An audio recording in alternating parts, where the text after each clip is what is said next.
ગેડ વિસ્તારના અનેક પ્રશ્નોને લઈ અને વારંવાર રજૂઆત કરવામાં આવે છે। ખાસ કરીને ચોમાસાના સમય દરમિયાન ગેડ વિસ્તારની જે પરિસ્થિતિ થાય છે તેને લઈ ત્યાંના લોકો જાણે નવેસરથી ઘર માંડે છે। તેમની ઘર વખરી સહિતનો તમામ માલ સામાન જે છે તે પાણી સાથે તણાઈ જાય છે। ત્યારે ખાસ કરીને પાલ આંબલિયા દ્વારા હાલ ગેડ વિસ્તારના અનેક પ્રશ્નોને લઈ અને ફરી એકવાર રજૂઆત કરવામાં આવી છે।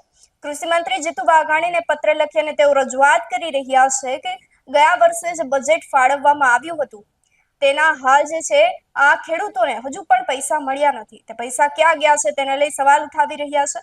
ફરી એકવાર બજેટનો સમય આવી ગયો છે, પરંતુ ગયા વર્ષનું બજેટ જે છે તે હજુ સુધી જરૂરિયાતમંદ સુધી પહોંચ્યું કેમ નથી તેને લઈ પાલ આંબલિયા રજૂઆત કરી રહ્યા છે। સૌપ્રથમ પાલ આંબલિયા શું બોલી રહ્યા છે તે સાંભળીએ।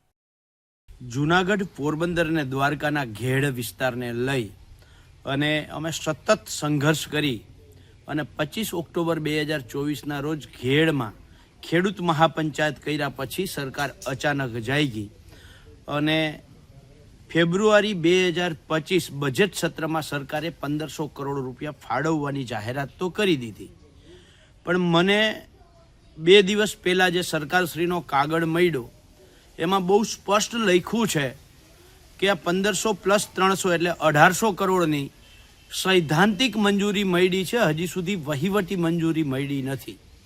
ત્યારે સવાલ એ ઊભો થાય છે કે ઘેડ વિસ્તારમાં કામ કરવું હોય તો ડિસેમ્બરથી લઈ અને મે મહિનો આ ઉત્તમ સમય છે।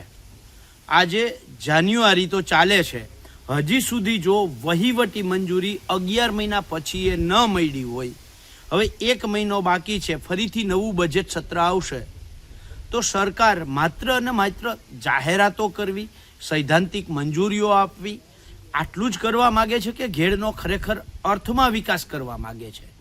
સરકારની નીતિ અને નિયતમાં ક્યાંક ખોટ હોય એવું લાગે છે। જેટલી જાહેરાત કરવા માટે સરકારશ્રીના ધારાસભ્યશ્રીઓએ, સિંચાઈ મંત્રીશ્રીએ અને કેન્દ્રીય મંત્રીશ્રીએ ત્રણેય મળીને લગભગ 8 પ્રેસ કોન્ફરન્સો કરી। આ 8 પ્રેસ કોન્ફરન્સ કરવાની જગ્યાએ વહીવટી મંજૂરી માટે 8 વખત મુખ્યમંત્રી સાથે મીટિંગ કરી અને તરત જ વહીવટી મંજૂરી આપી હોત અને ઘેડના વિકાસના કામો ડિસેમ્બર મહિનાથી ચાલુ જો થઈ ગયા હોત તો અત્યારે ઘણું બધું કામ પૂર્ણ થયું હોત, પણ હજી સુધી તો વહીવટી મંજૂરી મળી નથી।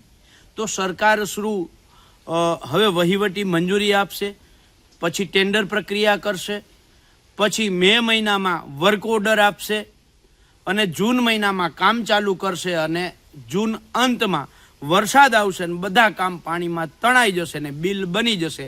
આવું જ કરવા માગે છે કે ઘેડનો ખરેખર વિકાસ કરવા માગે છે?